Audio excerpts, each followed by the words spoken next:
Bonsoir à tous, très heureuse de vous retrouver pour ce 19-20 en Poitou-Charentes. En voici les titres.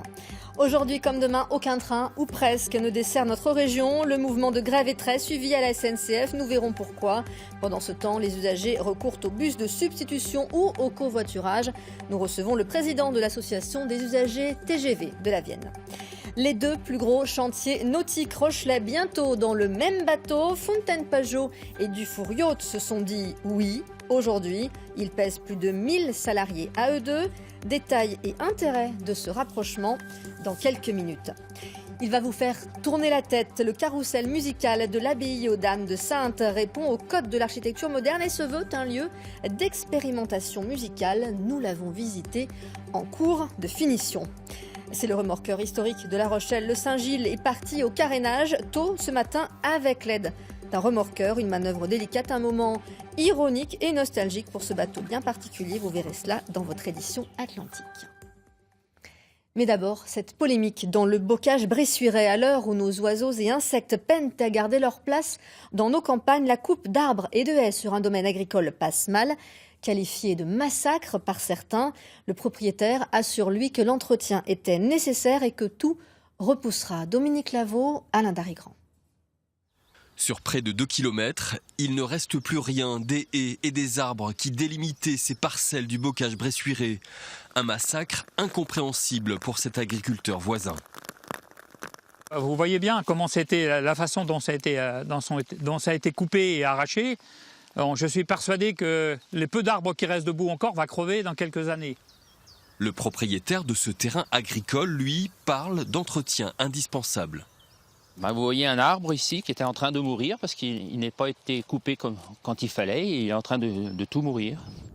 Patrick Bourdeau vient d'acheter ses 22 hectares de terre pour installer son fils céréalier.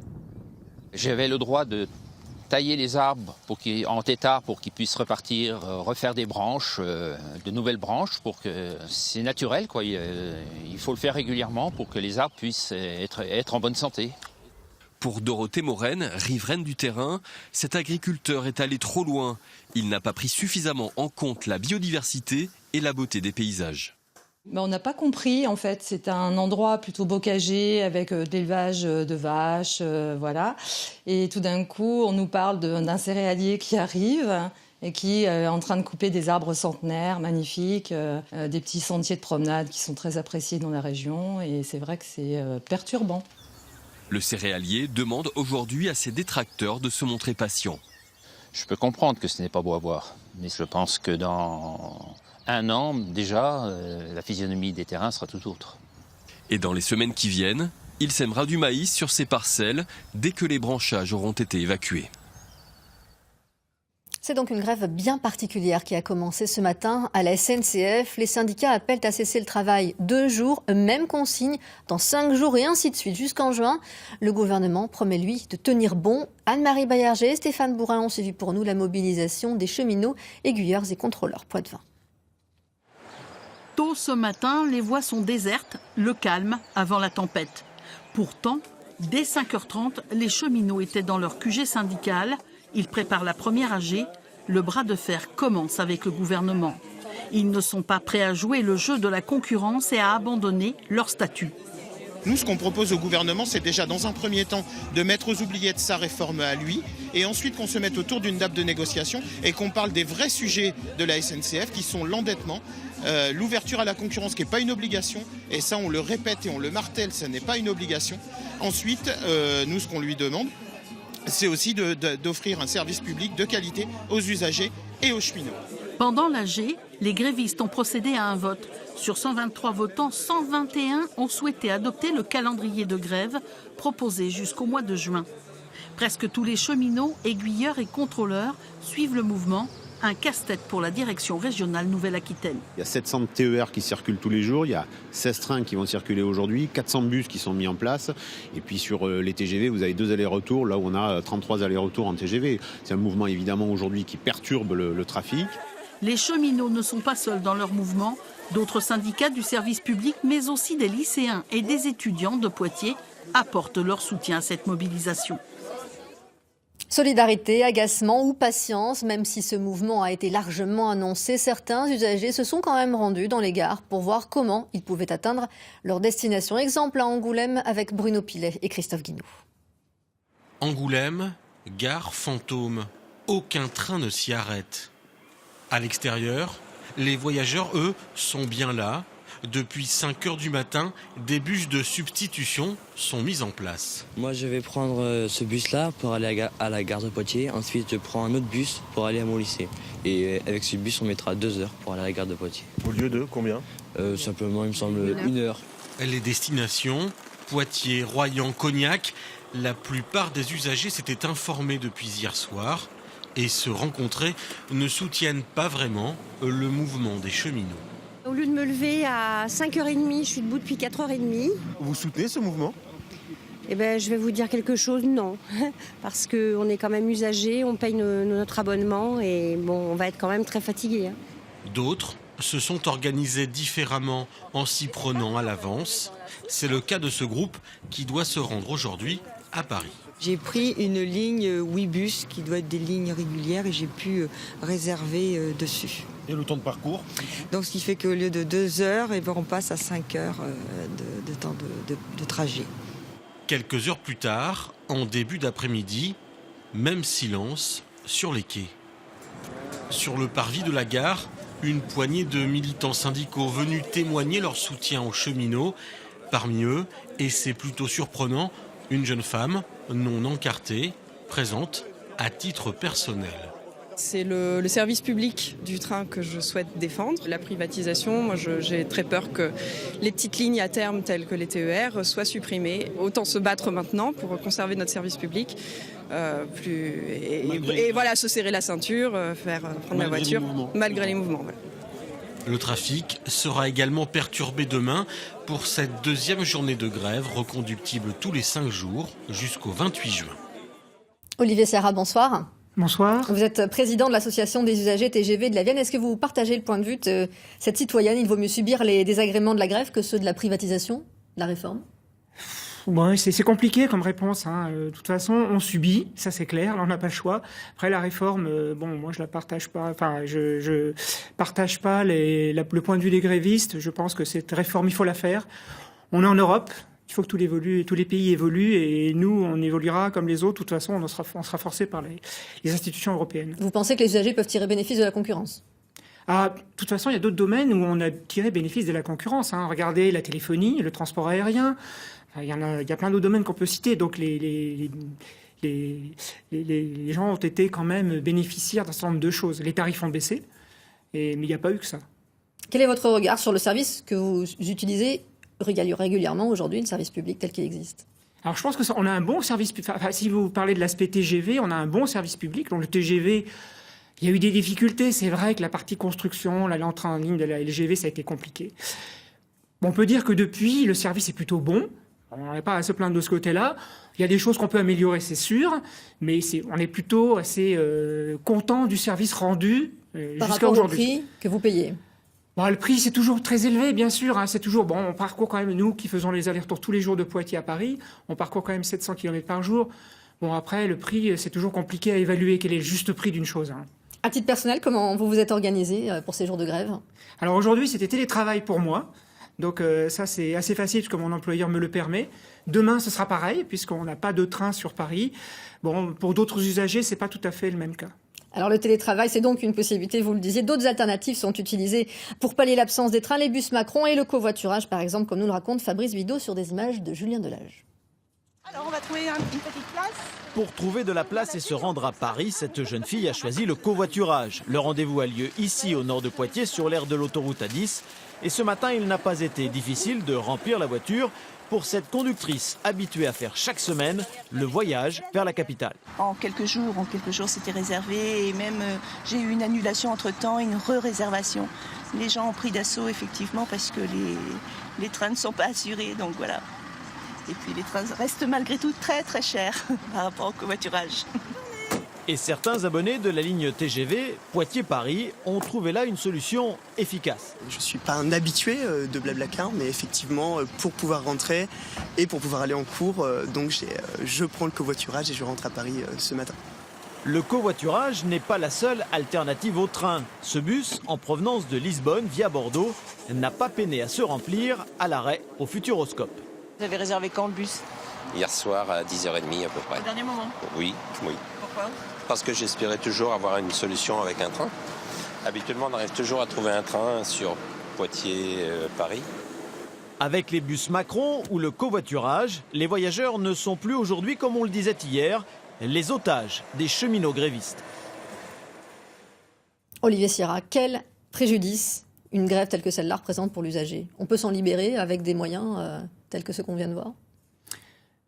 Oui, il y a des solutions alternatives qui existent, on peut effectivement, mais ça va laisser des traces, surtout pour nos employeurs. C'est la grosse difficulté pour nous, c'est-à-dire qu'on ne peut pas se rendre à notre travail. Si ça dure 2 jours, ça va. Si ça dure 3 mois, ça va être compliqué avec nos employeurs. Est-ce que dans ces cas-là, vous bénéficiez de réductions sur vos abonnements à venir de la part de la SNCF? Qu'est-ce que vous pouvez négocier? Pour l'instant, on n'a pas réussi, mais la SNCF a quand même annoncé la semaine dernière qu'il y aurait effectivement un remboursement d'une partie de notre abonnement. Donc ça a été fait sur TGV Max, on le sait, pour les abonnements, vous savez, les gens qui ont les abonnements, les jeunes qui ont des abonnements pour moins de 26 ans. Mais pour les abonnés forfaits, pour l'instant, on n'a aucune information. On sait qu'ils feront le bilan à la fin du mois d'avril, pour le premier mois. On n'en sait pas plus pour l'instant. Merci, Monsieur Sierra, d'avoir répondu à notre invitation. Merci. Je rappelle que vous êtes président des associations TGV des usagers de la Vienne. Autre mouvement de grogne, peut-être solidaire en partie avec celui de la SNCF, celui des étudiants. Ils protestent, eux aussi, toujours contre la réforme de l'université que souhaite mettre en place le gouvernement. À Poitiers, ils se sont rassemblés dès le petit matin. Xavier Maric avec Anne-Marie Baillarger et Stéphane Bourrin. Les étudiants poitevins prennent le train de la contestation. Plusieurs dizaines d'entre eux ont bloqué l'entrée de la faculté de lettres et de sciences humaines dans le centre-ville de Poitiers. Ils veulent ainsi dénoncer une réforme gouvernementale qu'ils estiment discriminatoire.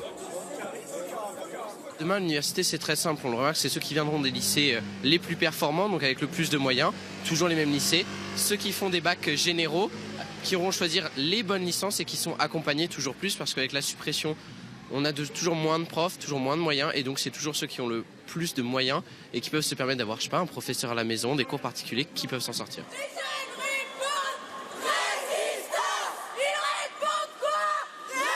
Puis direction la gare SNCF où les étudiants ont grossi les rangs des cheminots en grève. Les motifs de contestation sont différents, mais ils ont un point commun, la politique de réforme du gouvernement. Aujourd'hui, avec les EHPAD, les centres hospitaliers en général et notamment les cheminots aujourd'hui qui sont en grève, c'était important pour nous de montrer qu'on est solidaires et de montrer la convergence des luttes qui est possible entre les différents corps de métier et le milieu universitaire et lycéen. Des lycéens participaient en effet à cette journée de grogne et de nouvelles actions sont envisagées sur le campus poitevin dans les prochains jours. Voilà ce que l'on pouvait dire ce soir sur ces différents mouvements sociaux. Triste dénouement de ces recherches infructueuses. Le corps du maire de Pindray a été retrouvé dimanche dans la gare Tempe. Jean-Marie Robin, 71 ans, avait disparu depuis mi-février. La thèse de la noyade accidentelle était privilégiée. C'est officiel, Fountaine Pajot devrait prendre le contrôle de Dufour Yacht. Les deux entreprises, respectivement 2e et 3e plus gros chantier français, vont ainsi constituer un nouveau poids lourd du nautisme, sans conséquence, assure-t-on pour le moment, sur l'emploi, les sites industriels ni les marques. Au contraire, il s'agit de profiter de la dynamique commerciale de ces deux fleurons rochelais. Tanguy Squazec, Pierre Lay. L'une fabrique 400 monocoques par an à Périgny pour un prix moyen de 200 000 €. Elle vend principalement en France et en Europe. L'autre sortira 200 catamarans de son usine d'Aigrefeuille en 2018. Prix moyen 500 000 € et des clients dans le monde entier. Dufour Yacht, Fountaine Pajot, deux entreprises rochelaises de taille et de chiffre d'affaires similaires. Leur rapprochement était donc une évidence pour ces promoteurs. On a l'un et l'autre une organisation industrielle qui convient d'un côté à la fabrication de monocoques et de l'autre à la fabrication de catamarans. Il n'est pas question de les mélanger, il est plutôt question d'avoir des échanges sur les modes de fabrication, la technique, le lean management. L'heure n'est pas aux économies d'échelle. Non. D'autant que Dufour est en phase d'embauche et c'est également notre cas. On cherche du monde, donc à bon entendeur. Pas de conséquences néfastes sur l'emploi donc, reste qu'il s'agit bien d'une prise de participation majoritaire, une forme de rachat de la part de Fountaine Pajot sur Dufour Yacht, dont les managers, même s'ils restent en place, auront un peu moins leur mot à dire à l'avenir. Disons qu'on va prendre des décisions stratégiques ensemble, c'est évident. Mais moi, je pense toujours qu'un bon père de famille, il y a des décisions qui sont des décisions logiques et de bon sens. Et c'est ça qui a porté du four, être aussi fort et à sortir de la crise et être aujourd'hui une société en pleine santé. Alors, combien dans le panier de la mariée? Les chiffres resteront confidentiels jusqu'à finalisation de l'opération fin avril, début mai. Ils seront évidemment conséquents. Ce n'est pas pour rien que la Caisse régionale du Crédit Agricole apporte son soutien et sa bénédiction à une telle union. Premier tour de roue pour la nouvelle voiture de l'Arbre Compétition. L'écurie Poitevine a présenté cette fois un prototype Ligier. C'était tout à l'heure sur le circuit du Vigan dans le sud Vienne. Le véhicule connaîtra son baptême du feu mi-juin pour les 24 heures du Mans. Nous écoutons Jack Lecomte, le team manager, sur les ambitions.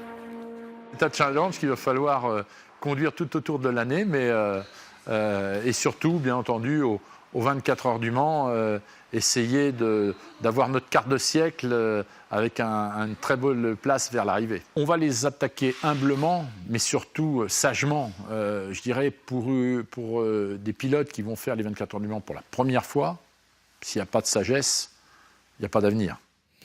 Saintes accueille l'été et en septembre 2 festivals aux musiques bien différentes, l'un plutôt symphonique, l'autre rock. À partir de ce samedi, l'abbaye aux Dames propose une 3e ambiance à travers un nouveau lieu.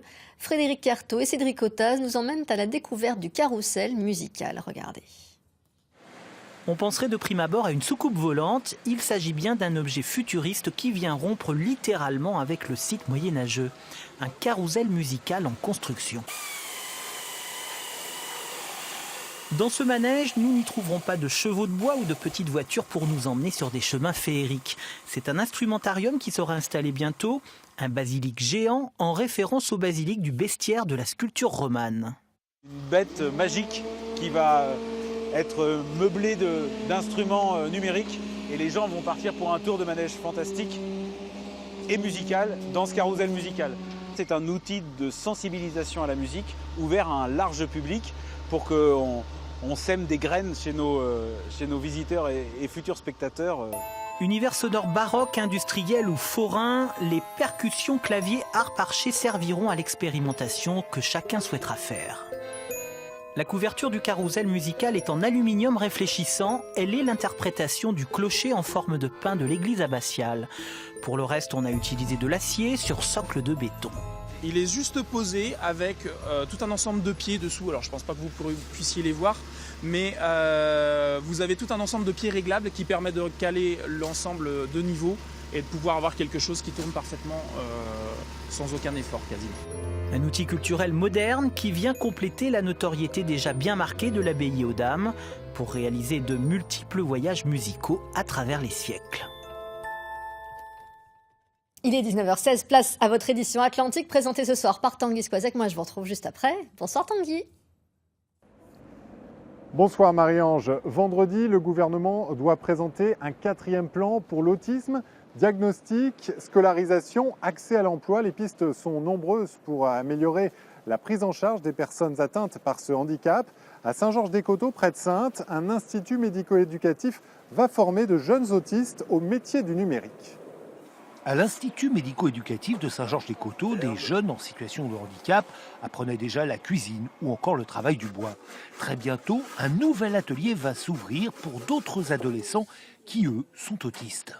L'IMSADO, c'est un atelier pour former des jeunes avec autisme, des adolescents avec autisme, au métier du numérique.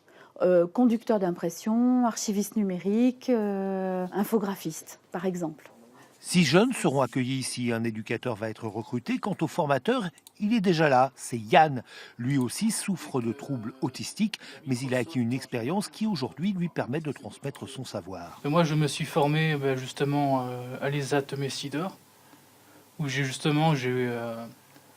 travaille dans la bureautique ou dans l'imprimerie en fait. Et, mon rôle, ça va être celui de formateur en fait, pour pouvoir former en fait ces jeunes à l'archivage numérique ou à certains logiciels informatiques. Les métiers informatiques correspondent bien aux capacités intellectuelles des autistes. Ce type de formation est pourtant très rare. Pour les parents, de nouvelles perspectives s'ouvrent. Moi, je trouve que c'est vraiment porteur d'espoir pour l'avenir, parce que c'est offrir une opportunité à ces jeunes d'avoir une profession qui correspond vraiment à leurs besoins, à leurs envies, à leurs compétences, et c'est du coup leur donner l'espoir de se réaliser professionnellement comme tout un chacun. Le financement n'est pas totalement bouclé. Via la Fondation France Télévisions, l'IME a réalisé un film pour lever des fonds sur le site de crowdfunding Ulule. Il faut 5 300 € pour acheter notamment du matériel. 80% de la somme est déjà récoltée. Allez, encore un petit effort. Il n'avait pas bougé depuis plus de 10 ans. Ce matin, le Saint-Gilles, un remorqueur de haute mer classé monument historique, a été remorqué jusqu'au port de la Palisse pour y subir en cale sèche une petite cure de jouvence. Mais la manœuvre, vous allez le voir, n'était pas simple. 6 heures du matin, le bassin des chalutiers se réveille quand le Saint-Gilles appareille. Il met le ballon déjà et tu tiens. Petit moment de stress. Quand un remorqueur se fait remorquer, la manœuvre n'est pas simple. 350 tonnes tractées dans un espace limité. Lampe dans l'axe. Tous les 10 ans, effectivement, Saint-Gilles sort du port pour son carénage. Là, c'est le premier depuis sa remise à l'eau. Donc c'est un moment un peu d'émotion. Une fois sorti, tout le monde respire, à commencer par le patron du bord. Lui est aussi là pour tout orchestrer. Organiser au moins tout l'équipage et puis toute la manœuvre, la coordination avec la manœuvre, pilote, les entreprises aussi qui vont intervenir sur le bateau, le port pour la mise au sec du bateau. Construit à La Rochelle en 1958, le Saint-Gilles, remorqueur portuaire et de haute mer, en a vu passer. 60 ans sur l'eau, a tiré des bateaux et des gros, comme le paquebot France, entre autres. On pioche à reprendre l'ample. Alors, pour les amis du musée maritime venus donner un coup de main à bord, il n'était pas question de louper cette courte mais navigation quand même, jusqu'à la Palisse.